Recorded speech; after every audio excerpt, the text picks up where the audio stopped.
వైకాపా నేత పిన్నెల్లి రామకృష్ణారెడ్డిని అరెస్టు చేసిన పోలీసులు నర్సరావుపేటలోని ఎస్పీ ఆఫీస్కు తరలించారు. మరిన్ని వివరాలు మా ప్రతినిధి చంద్రశేఖర్ అడిగి తెలుసుకుందాం. చంద్రశేఖర్, పిన్నెల్లి రామకృష్ణారెడ్డిని ఏ కోర్టులో హాజరుపరుస్తారు, ఎప్పుడు హాజరుపరిచే అవకాశం ఉంది?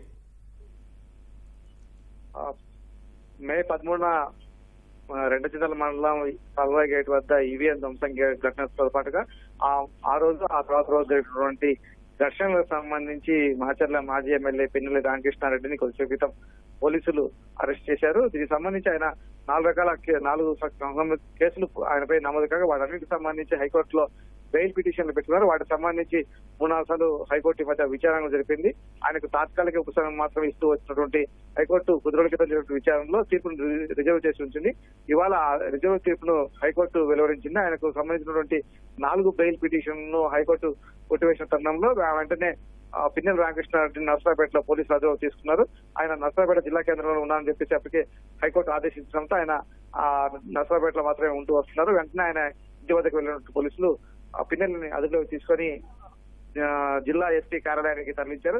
ఎందుకంటే గతంలో కూడా పిన్నెల్లి రామకృష్ణారెడ్డి హౌస్ అరెస్ట్ చేసినప్పటికీ కూడా ఆయన తప్పించుకొని పోలీసులు కప్పి అజ్ఞాతంలోకి వెళ్లిపోయారు. ఆ తర్వాత హైకోర్టు మళ్ళా వచ్చి అతనికి తాత్కాలిక బెయిల్ ఇచ్చిన తర్వాత మాత్రమే ఆయన మళ్ళీ బయటకు వచ్చి జిల్లా కేంద్రానికి వచ్చినటువంటి పరిస్థితి. కాబట్టి మళ్ళీ ఆయన ఈసారి పారిపోకుండా ఉండే విధంగా పోలీసులు అయితే ముందస్తుగానే అలా అప్రమత్తమై ఆయన వెంటనే అదుపులోకి తీసుకొని జిల్లా ఎస్పీ కార్యాలయానికి అయితే తరలించారు.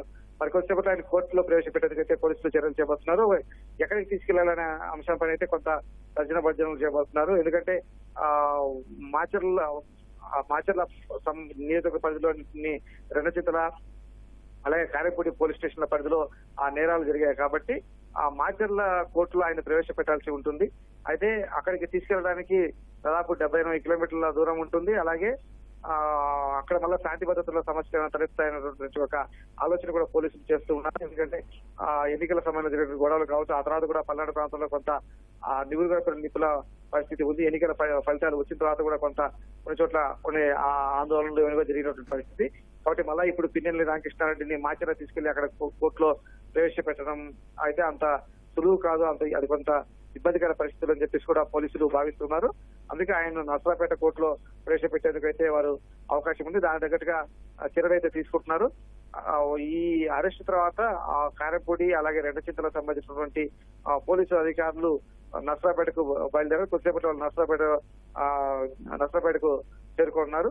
వాళ్ళు వచ్చిన తర్వాత ఎందుకంటే ఆ కోర్టులో ప్రవేశపెట్టే ముందు తప్పనిసరిగా దానికి సంబంధించినటువంటి రిమాండ్ రిపోర్ట్ అవన్నీ కూడా ఆ స్టేషన్ హౌస్ ఆఫీసర్ అంటే సిఐ కానీ ఎస్ఐ కానీ వీళ్ళు రాయాల్సి ఉంటుంది. కాబట్టి దాని ప్రకారం వాళ్ళని ఇక్కడికి నర్సరావుపేటకు పిలిపించారు. వారు వచ్చి ఆ రిమాండ్ రిపోర్ట్ అంతా కూడా తయారు చేసిన తర్వాత ఆయన్ను ప్రభుత్వ వైద్యశాలలో వైద్య పరీక్ష నిర్వహించి ఆ తర్వాత కోర్టులో ప్రవేశపెట్టే అవకాశం ఉంది.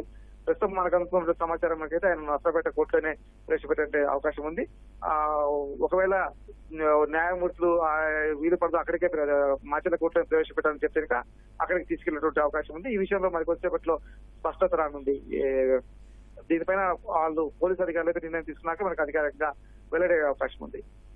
ధన్యవాదాలు చంద్రశేఖర్.